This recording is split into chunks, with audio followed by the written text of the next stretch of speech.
Assalamualaikum, hello everyone, I'm Eugene and this is Hafiz. Hi. Today we want to explain about our paper assignment. The title is Exploring Code Switching in Mall Conversation, Insight from Interview Analysis. First of all, let me explain about the code and code switching. What is code in language?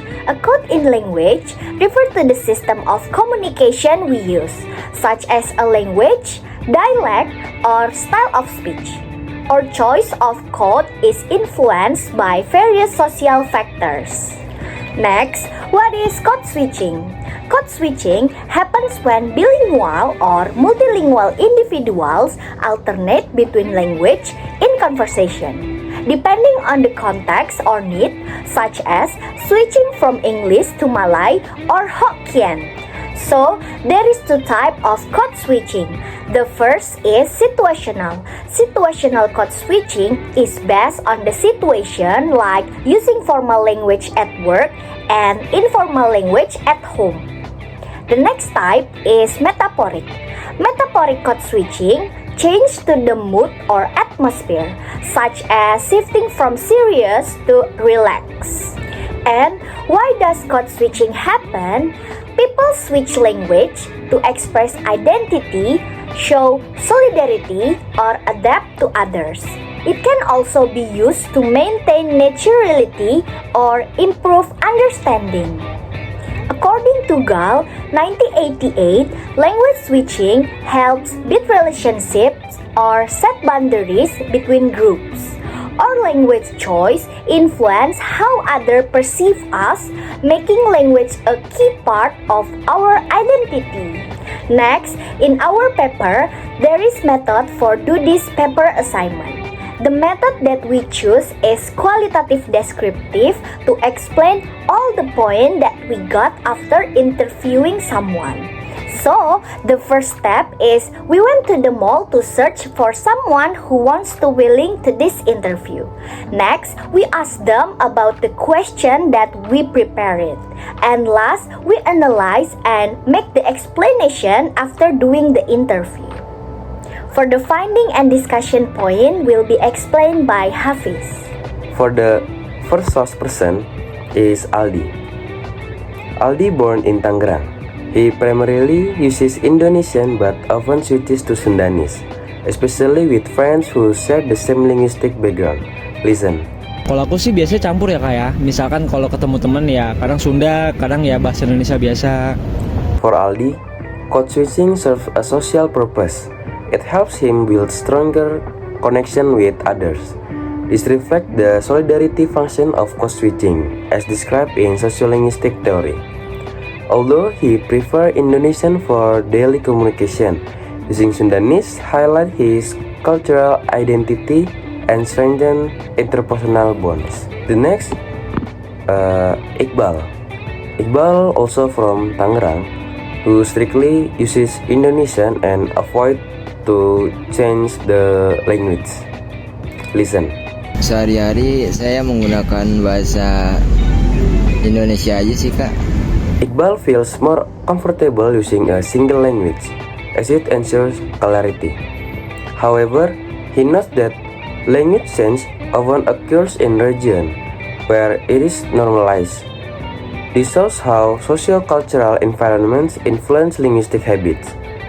Interestingly, Iqbal struggled to understand conversation with change the language, emphasizing the cognitive challenges in processing multiple linguistic systems simultaneously.